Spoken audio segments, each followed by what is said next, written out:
ter o dinheiro não é simplesmente pelo ter o dinheiro. Tem uma questão emocional que vai fazer você desfrutar melhor a vida com isso, né? Isso é um prazer que poucos brasileiros têm. Por que quem não tem dinheiro tem que se preocupar com dinheiro? Ah, cara, boa. Porque o dinheiro, ele traz muita paz, traz mais qualidade de vida, traz mais saúde emocional, né? Não é simplesmente o dinheiro pelo dinheiro, é que você viver sem dinheiro, você fica agoniado, angustiado. Não é uma vida leve, né? Eu costumo falar pra galera, né? Junta uma graninha, não tô falando de 1 milhão, 10 milhões. Você já experimentou ter 10 mil no banco? Isso é um prazer que poucos brasileiros têm e que não tá tão difícil quanto essas promessas absurdas aí de milhões e tal, né? E quando você tem uma grana assim, você consegue ficar melhor, você consegue curtir mais a vida de verdade, teu casamento fica melhor, teus relacionamentos ficam melhor, tudo fica melhor. Porque quando você tá todo lascado financeiramente, a tua mente vive em função daquilo. Então eu falo muito da galera, né, que gosta de ostentação. O cara que tá lá na balada curtindo, na verdade ele tá lá, mas por dentro ele tá no cagaço. Porque ele não sabe nem se ele vai conseguir pagar aquilo, né? Então, ter o dinheiro não é simplesmente pelo ter o dinheiro. Tem uma questão emocional que vai fazer você desfrutar melhor a vida com isso, né? Eu falo sempre que dinheiro mesmo tem que servir primeiro para o cara parar de se preocupar com dinheiro. Não, mas é exatamente isso. Porque a preocupação do Brasil é dinheiro. Aí o cara não consegue curtir, o cara não tem tempo com a família. Cara, esse dia eu fiz uma relação lá de problemas causados pela falta de dinheiro. Diz aí, uns... Todos que você imaginar, tipo ansiedade, estresse, divórcio. Até 2019, mais de 50% dos casamentos acabam por questões financeiras. Depressão pra caramba. Teve uma pesquisa nos Estados Unidos que falou que quem tem problema financeiro tem 20 vezes mais propensão a se suicidar. Então é muita coisa e às vezes a pessoa não percebe que a vida dela tá ruim por causa dessa raiz que é o problema financeiro. E quando você resolve isso, você para de se preocupar e você curte mais, desfruta mais a vida, né? E eu falo muito, né, Rafinha, que não é a questão de você ter 1 milhão, é questão de ter uma graninha ali, coisa que a maioria nunca teve na vida. Né? Eu vivo falando, para de gastar com coisas e junta uma grana. Só que a pessoa às vezes ela ignora porque ela não sabe como é prazeroso você ter uma grana. Mesmo que não seja muito, né? Então eu começaria por aí. A pessoa que não tem dinheiro, no fundo ela tá preocupada por não ter dinheiro, né? Então passe a ter. Tem uma frase que eu falo muito que é assim, o pobre... Meu canal é pra pobre, né? O pobre consegue mudar de vida quando ele percebe que multiplicar o dinheiro que ele ganha é muito mais inteligente do que simplesmente gastar. Então vai ter uma fase ali de você juntar, montar seu pé de meia, para então você poder fazer, curtir, comprar tênis, fazer o que você quiser, né? Mas ao mesmo tempo tem na cabeça do brasileiro, acredito que não só do brasileiro, esse eterno pensamento, dinheiro é para gastar, é uma frase que se ouve muito isso, né? Tem, sim. Mas como é que você faz para equilibrar essa programação, né? Com viver a vida. Como é que você faz para equilibrar isso, cara? Cara, eu costumo dizer que na vida a gente vai ter 2 fases. E isso é muito importante, principalmente para quem é mais pobre. É a fase de acumular e depois a fase de usufruir. Porque o problema é quando você fala assim, você precisa juntar dinheiro, você precisa investir, o cara pensa que é até morrer juntando e não gastando. Não, não é assim. Você vai ter uma fase que você vai estabelecer uma meta.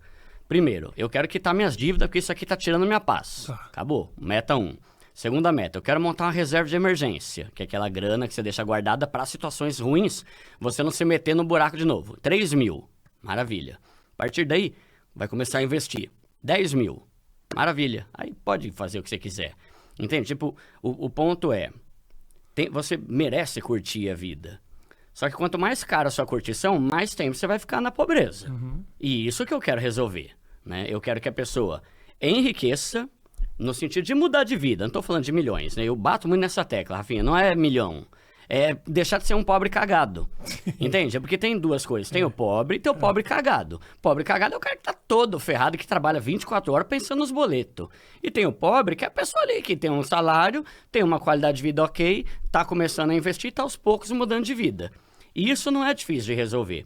Só que com esse tipo de mentalidade, né, de a vida é uma só, eu posso morrer amanhã e tal, normalmente não morre e continua pobre o resto da vida, né? Então, é questão de você estabelecer uma fase de você acumular uma grana para que a partir desse momento que você tiver o seu pé de meia, você conseguir viver e subir teu nível e gastar mais se você quiser. Claro que é direito da pessoa isso, né? Só que é uma fase. E as pessoas querem ir direto para a fase de usufruir sem passar pela fase de acumular. E é um mal necessário, é um mal que vai gerar bem. Eu garanto, mano, qualquer pessoa, só ver os comentários lá dos meus vídeos, só pobre que tem lá, né? Só pobre. Todo mundo falando, Duda, tá maravilhoso, eu não sabia como é bom ter isso. Ou então, Duda, por que eu não aprendi a investir antes? Isso aqui mudou a minha vida, mudou a minha mentalidade. E a gente que tá construindo um pé de meia e tá começando a curtir com mais prazer e paz, e não angustiado, como a maioria faz hoje em dia, né? Mas é questão de a pessoa decidir. Não, pera, eu vou fazer isso aqui, eu vou juntar uma grana, eu vou quitar minhas dívidas pra entrar na fase de usufruir. Só que aí é mentalidade, né? Que é muito importante.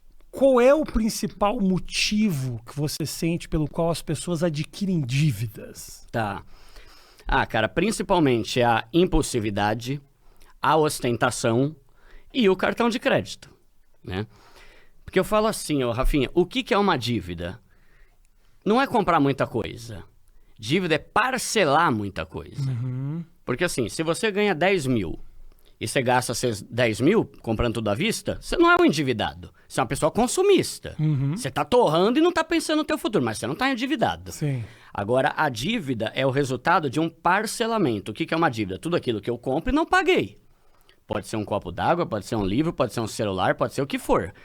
Então, se você é uma pessoa que tem dificuldade com autocontrole, gasta muito, ok. Ok não, né? Não é bom. Sim, tem que sim. ter um equilíbrio, né? Mas a partir do momento que você fica parcelando tudo, você começa a se ferrar. E o cartão de crédito, querendo ou não, é o maior culpado nisso. A culpa não é do cartão de crédito. É óbvio que é da pessoa. Mas o cartão de crédito, ele possibilita você ficar comprando coisas mesmo sem ter o dinheiro. E quando você compra coisas sem ter o dinheiro, você está fazendo dívida, né? Então, tem a questão do cartão de crédito, que é o melhor meio de ferrar a vida financeira de uma pessoa. É muito acessível, né? Totalmente. E os bancos amam, né? Por quê? Porque eles ganham muito dinheiro, né? Os juros rotativos no Brasil até 2 anos eram o mais alto do planeta. Mas a minha pergunta é o seguinte, é uma pergunta meio ignorante que eu vou te fazer aqui. Valeu. Eu não entendo muito do sistema financeiro. Eu quero entender o seguinte, o cara faz uma compra, não consegue pagar. Nunca ninguém vai pagar. Quem ganha com isso?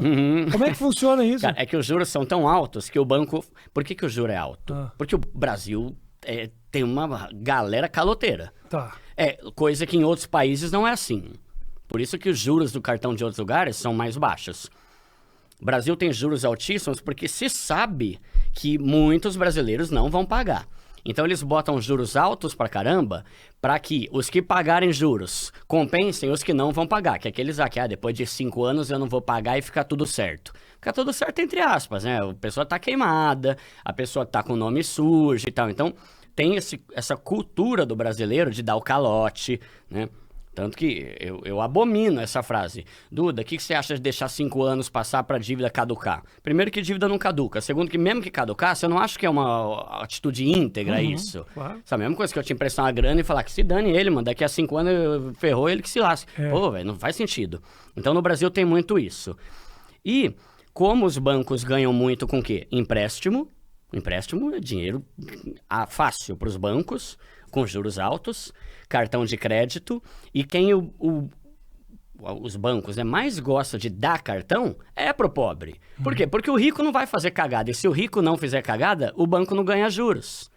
Então você vai ver, hoje em dia dá para você parcelar algumas coisas no cartão sem juros. Quem paga direitinho, o banco não ganha nada. Eu comprei a TV ali que custa 5 mil, se o cara pagar 10 de 500, o banco não ganhou nada com isso. Agora o pobre que vai começar a fazer besteira, ou o rico que não tem educação financeira também, né? Ai, comprei muita coisa, esse mês eu vou pagar o mínimo. Aí o banco vai sorrir de alegria, porque é isso que o banco quer. Pessoas pagando o mínimo do cartão, porque aí ele entra com aqueles juros do rotativo que é absurdamente alto. Aí vamos supor que esse cara não pague nunca.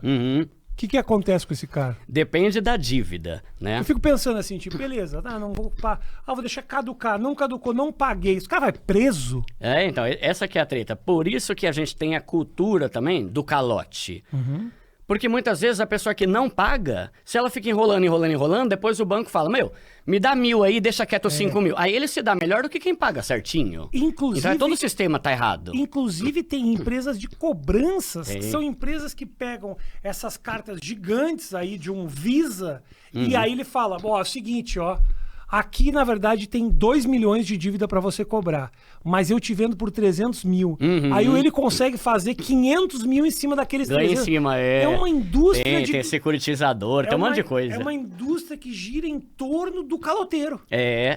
E esse é o ponto pior. Às vezes o cara que dá calote, ele paga menos do que quem paga certinho. Então tá tudo errado, né? Aí beleza, o cara não paga. Existem algumas possibilidades que o banco pode fazer. Então, primeiro, o cara pode ir preso? A única coisa que dá cadeia hoje de dívida é não pagar pensão. Se você não pagar pensão, isso, a lei é ferrenha mesmo e o cara pode ir pra cadeia. Agora, qualquer outra coisa, não pode. Tem uma lei aí, até que era internacional, que veio pro Brasil, que fala que ninguém pode ser preso. Agora, o que pode acontecer é, dependendo da dívida, o banco sim, chegar e falar, eu vou ativar a justiça. E se a justiça vê que você é um caloteiro, aí eles podem começar a bloquear seus bens, eles podem bloquear seus investimentos, bloquear seus imóveis. Se você tiver mais de uma casa, eles podem tomar uma casa e penhorar. Perfeito. Dificilmente o pobre vai se ferrar com isso, porque o governo, não vai, tirar a única casa que o cara tem e mora com a família para pagar a dívida.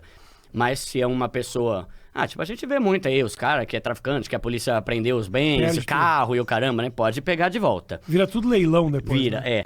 Só que tem um ponto também que isso é mais para dívidas altas, porque isso custa dinheiro pro banco. Então o banco muitas vezes faz vista grossa. Comprou o celular lá, não pagou? Que se lasque, vai. Pra eu pagar advogado e ficar pagando custo, vai dar o preço do celular, né? Mas quando são dívidas mais altas, aí sim.